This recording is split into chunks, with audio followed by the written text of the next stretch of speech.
दोस्तों, study alone में आपका फिर से स्वागत है। पिछली वीडियो में हमने इंग्लिश लैंग्वेज के बारे में डिस्कस किया था। आज हम हिस्ट्री ऑफ इंग्लिश लिटरेचर के बारे में डिस्कस करेंगे। जैसा कि आप जानते ही हैं कि हिस्ट्री काफ़ी लॉन्ग और वास्ट होती है, तो इसको हम पार्ट वाइज समझने की कोशिश करेंगे।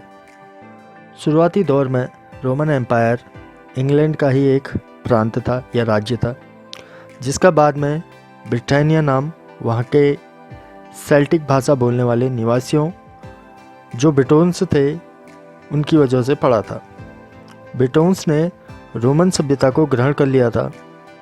इसके बारे में हमें द वंडरर के पोएट ने बताया है कि किस तरह रोम खुद को जर्मनिक कॉन्क्वेस्ट से बचाने का उसने विफल प्रयास किया हुआ था। जर्मनी के इन्वेडर्स में 3 जातियां शामिल थी, द एंग्लिश, द सैक्सन्स और जूट्स। और जो इंग्लिश नाम है ये एंग्लिश से ही निकला हुआ है। और जो आपने एसेक्स, सोसेक्स और वेसेक्स नाम सुने हैं, ये सारी कुछ काउंटीज़ हैं इंग्लैंड की, और ये रिप्रेजेंट करते हैं ईस्ट, साउथ और वेस्ट पार्ट को, जिन पर सैक्सन्स ने कब्जा किया हुआ था। ब्रिटोन्स और सैक्सन्स के बीच में लड़ाइयाँ कई दशकों तक चलती रही थी और बाद में सैक्सन्स को वेल्स के पहाड़ी इलाकों में रहना पड़ा। ब्रिटोन्स अपने राजा कॉन्स्टेंटाइन के धर्म परिवर्तन के साथ ही 4वीं शताब्दी में क्रिश्चियन मतलब ईसाई बन गए थे, लेकिन 150 सालों तक चले आक्रमणों की वजह से ब्रिटोन्स केवल सुदूरवर्ती इलाकों में ही सिमट कर रह गए थे। साल 597 में एक बेनेडिक्टाइन मॉन्क जो कैंटरबरी के सेंट ऑगस्टाइन के बाद आया था, उसे पोप ग्रेगरी ने एक मिशनरी के तौर पर कैंट के राजा एथलबर्ट, जो उस समय का सबसे शक्तिशाली राजा था, उसके पास ईसाई धर्म के उपदेश देने के लिए भेजा हुआ था। और इसी समय आयरलैंड में भी मिशनरीज ने उपदेश देना शुरू किया था। और 75 सालों में ईसाई धर्म फिर से पूरे इंग्लैंड में फैल चुका था।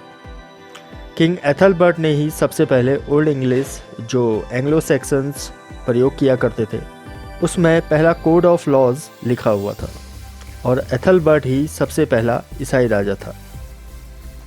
अगली कुछ शताब्दियों में इंग्लैंड में बहुत सारे प्रतिभाशाली व्यक्तित्व सामने आए, जिनमें सबसे पहले है बेड, जिसकी लैटिन भाषा में लिखी हुई book tackle history of the English people, जो 731 में कंप्लीट हुई थी। इस बुक में उसने उस समय के बारे में काफ़ी कुछ लिखा हुआ है, यानी कि हमें उस टाइम के कंटेम्प्रेरी टाइम के बारे में काफ़ी कुछ इस बुक से पता चलता है। 9वीं शताब्दी में सैक्सन्स पर फिर से एक नई जर्मनिक जाति डेन्स ने आक्रमण कर दिया, जो अपनी लंबी नावों में आए और पूरे तटवर्ती इलाकों को तहस नहस कर दिया। बेट की मोनेस्ट्री को भी बंद करवा दिया गया था।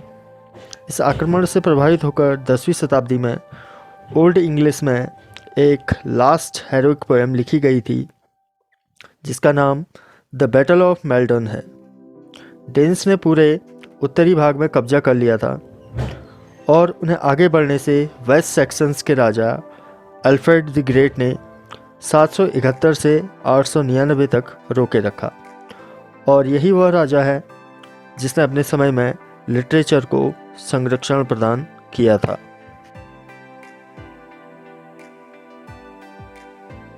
किंग अल्फ्रेड ने कई सारे वर्क्स का ट्रांसलेशन किया था, जिसमें सबसे इम्पोर्टेंट बोथियस का कॉन्सोलेशन ऑफ फिलोसफी है।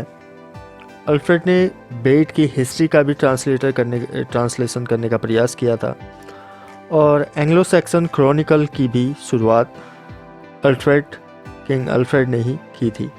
बाद में ओल्ड इंग्लिश पोइट्री को अलग अलग कॉपीज़ में प्रिजर्व करके, संरक्षित करके भी किंग अल्फ्रेड ने रखवाया था। तो आज की वीडियो में बस इतना ही। नेक्स्ट वीडियो में हम ओल्ड इंग्लिश पोइट्री के बारे में डिस्कस करेंगे। Thank you.